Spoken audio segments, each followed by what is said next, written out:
Have you ever had to reroute your drive because a road was flooded during a full moon or a big storm? You may remember back in January 2023 when Salisbury was devastated by coastal flooding, which caused billions of dollars in property damage.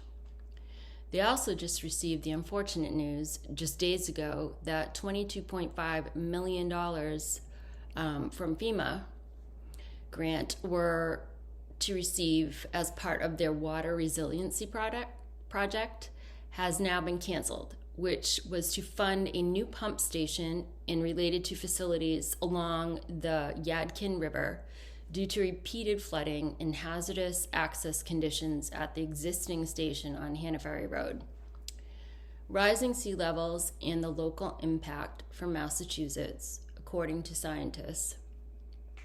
Climate change is causing sea levels to rise, which threatens Massachusetts' coastal wetlands and human communities. Coastal wetlands provide a natural barrier against storms, but over 1/3 of the state's wetlands has been lost since the 1800s. As sea levels continue to rise, more wetlands will submerge, increasing the vulnerability of coastal communities to dangerous storm surges and impacting industries like fishing and tourism. Dave Abell, a writer for the Boston Globe, has highlighted these concerns in his documentary, Inundation District.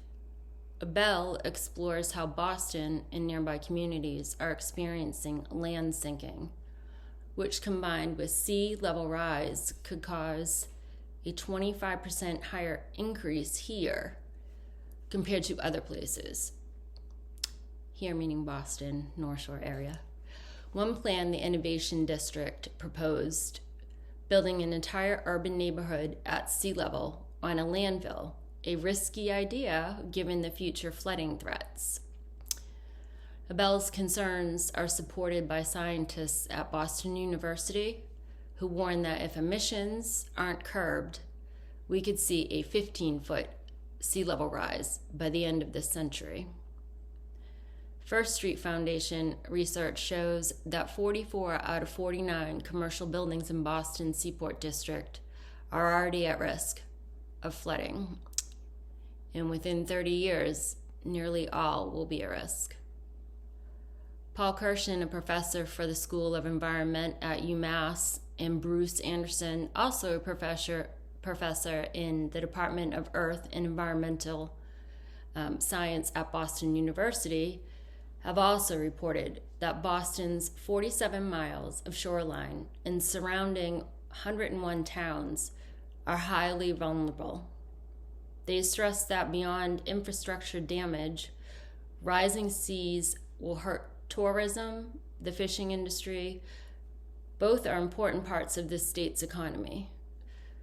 Fortunately, the city of Boston is taking action by implementing teams of climate experts and planning for resilient infrastructure. Oceanographer John Englander, citing NOAA data, states that by 2100, global sea levels could see as much as an 8.2-foot rise. He stressed the need for immediate planning and adaptation, warning that flooding and severe storms will worsen. Englander emphasizes that we are now seeing record flooding caused by both sea level rise and melting ice from the Arctic. Massachusetts is responding with initiatives like the Coastal Resilient Grant Program, which funds local efforts to protect communities from flooding. The Boston Planning and Development agencies now require that new development projects account for climate change impacts, focusing both on building neighborhoods that can withstand future sea level rises.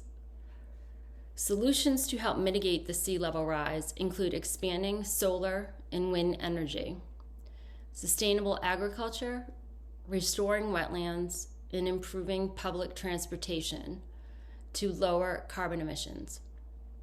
Protecting and rebuilding natural barriers like dunes and wetlands also be critical.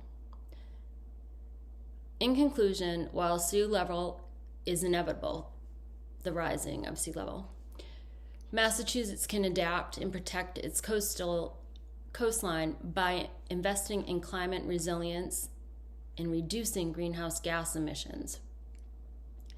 Through early preparation and sustainable practices, we can work toward a safer future for our communities here in Massachusetts. Thank you.